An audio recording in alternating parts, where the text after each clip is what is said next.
BMC चुनाव सिर्फ नगर निगम का नहीं है, बल्कि पूरी मुंबई की सत्ता हासिल करने की लड़ाई है। इसलिए यह महायुति और महाविकास अघाड़ी के लिए साख का सवाल है। कौन किसके साथ है यह भी जानना आपके लिए बेहद जरूरी है। कुल 227 सीटें हैं, बहुमत के लिए 114 चाहिए।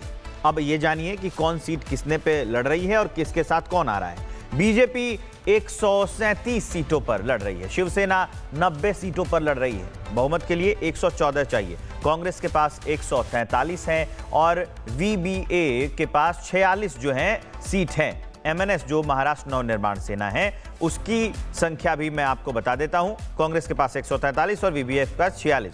तो बीएमसी चुनाव के उम्मीदवारों की जो संख्या है वो बताती है कि अगर 114 आप जीत कर आते हैं तो उसके बाद आप यहां बीएमसी पर राज कर सकते हैं, आपकी सत्ता हो सकती है।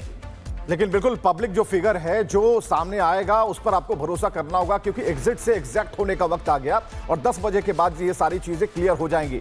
तो बीएमसी चुनाव के उम्मीदवारों की किस्मत का फैसला बस कुछ घंटों में आएगा, यानी नतीजों में ज्यादा देर नहीं लगने वाली। लेकिन आरोप प्रत्यारोप अभी से शुरू हो गए हैं। विवेक, मुंबई में एक तरफ बीएमसी चुनाव के लिए मतदान हो रहा था, तो दूसरी तरफ ठाकरे ब्रदर्स ने चुनावी प्रक्रिया और चुनाव आयोग पर सवाल खड़े करने शुरू कर दिए। फर्क सिर्फ इतना है कि इस बार ईवीएम को नहीं, बल्कि वोटरों की उंगली जो स्याही वहां लगती है उसको बदनाम किया जा रहा है। क्या है पूरा मामला, इससे जुड़ी एक रिपोर्ट आपको दिखा देते हैं।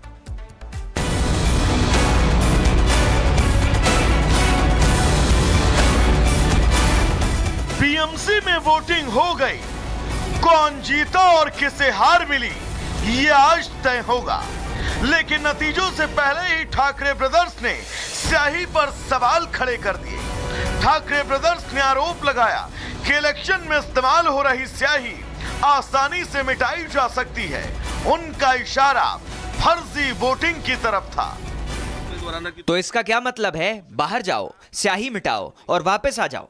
सभी को अलर्ट रहना चाहिए। मैंने सभी एमएनएस कार्यकर्ताओं को भी सतर्क रहने की सलाह दी है। बहुत सारे जगह ऐसे कि वहां से शिकायतें आ रही है, कुछ लोगों का नाम ही गायब है, कुछ लोगों का कहाँ मतदान करना है वो किसी को पता नहीं, ना ही कोई बता रहा है। साथ ही साथ पहली बार अनुभव हो रहा है कि इंक जो लगाई जा रही है वो भी आप क्लीन कर सकते हो। तो ये सब गड़बड़ी कर रहे हैं। ये इशारा साफ है, अगर बीएमसी में ठाकरे ब्रदर्स की हार हुई तो हार की वजह स्याही होगी। पहले ईवीएम जिम्मेदार होती थी, आज स्याही है। कल को शायद बैलेट पेपर पर भी आरोप लगे। लेकिन निष्पक्षता पर सवाल खड़े होते देख चुनाव आयोग जवाब देने आया और कहा कि स्याही को लेकर बेबुनियाद भ्रम फैलाया जा रहा है। महानगर पालिका चुनाव में एक इस प्रकार का संभ्रम फैलाया जा रहा है कि जो राज्य निवडणूक आयोग ने जो मार्कर पेन दिया है उसकी जो इंडेलिबल इंक है वो इंडेलिबल इंक निकल रही है। लेकिन ये indelible ink election commission of India जो इंडेलिबल इंक यूज करते हैं वही इंडेलिबल इंक है। बीएमसी का किंग कौन बनेगा ये तो नतीजों के बाद पता चलेगा। लेकिन मतदान के दिन इस तरह का शिगुफा छोड़कर चुनाव आयोग को कटघरे में खड़ा करना ठाकरे भाइयों की हार की तरफ इशारा कर रहा है। Bureau report, Republic Bharat.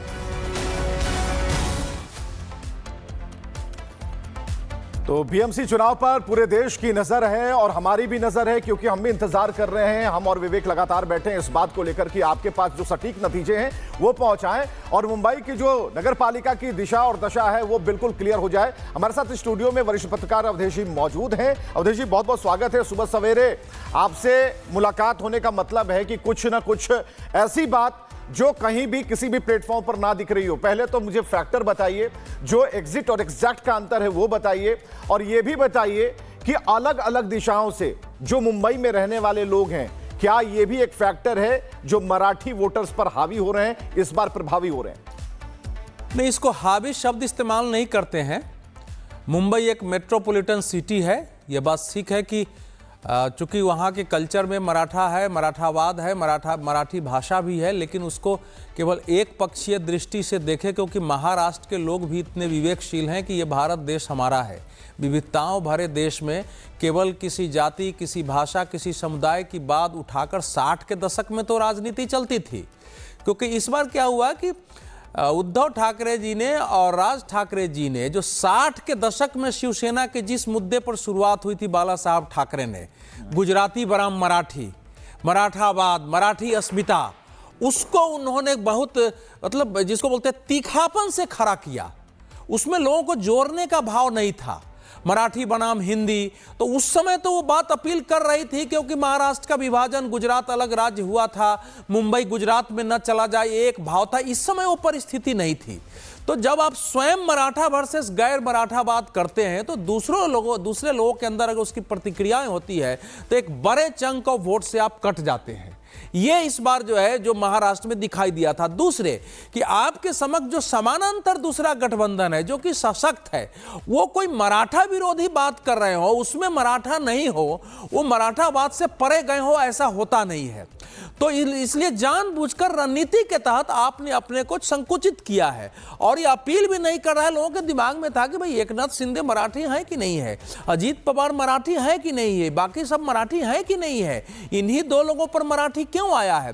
तो इसलिए ये विषय इस बार जो है उस रूप में अपील नहीं कर सकती थी जो 60-70 के दशक में अपील किया। सेकेंड बात, पिछले चुनाव में जो 19 से 20% मुंबई के खासकर जो मराठा वोट था विधानसभा चुनाव में, उसमें 72% सर्वे के अनुसार वो उद्धव ठाकरे के पक्ष में गया था वो। लेकिन उसका एक बड़ा कारण था कि एक गठबंधन था जिसमें कांग्रेस भी थी, जिसमें एनसीपी भी थी, शरद पवार। इस बार कांग्रेस अलग है, उसने वंचित विकास अघाड़ी के साथ जो है गठबंधन किया है। तो मुसलमानों में बीजेपी को हराने की रणनीति से मतदान करना है तो दिखाई दे रहा था, लेकिन एक ऊहापोह था कि हमको किसको वोट देना चाहिए। तो परिणाम से दिखेगा कि क्या वो वोट फिर से उनकी ओर गया है। तो वो उसमें थोड़ा सा संदेह है कि यह संभव है कि जगह जगह बीजेपी का कैंडिडेट के मुकाबले जो रहा हो, कांग्रेस का भी हो सकता है, वंचित विकास अघाड़ी का हो सकता है, उद्धव ठाकरे, शायद उसमें वोट बट गया हो। तो इन सब का असर इस बार मतदान में पड़ा है। थर्ड जो महत्वपूर्ण पॉइंट है वो ये है कि सामान्यतः नगर निगम के चुनाव स्थानीय मुद्दे उसमें रहते हैं, लेकिन भारतीय जनता पार्टी नरेंद्र मोदी, अमित शाह के नेतृत्व में आप देखेंगे कि नगर निगम, नगर पालिका का चुनाव उसी तेवर में लड़ती है। उसमें राष्ट्रीय, राजकीय, क्षेत्रीय, स्थानीय मुद्दे सब हावी होते हैं।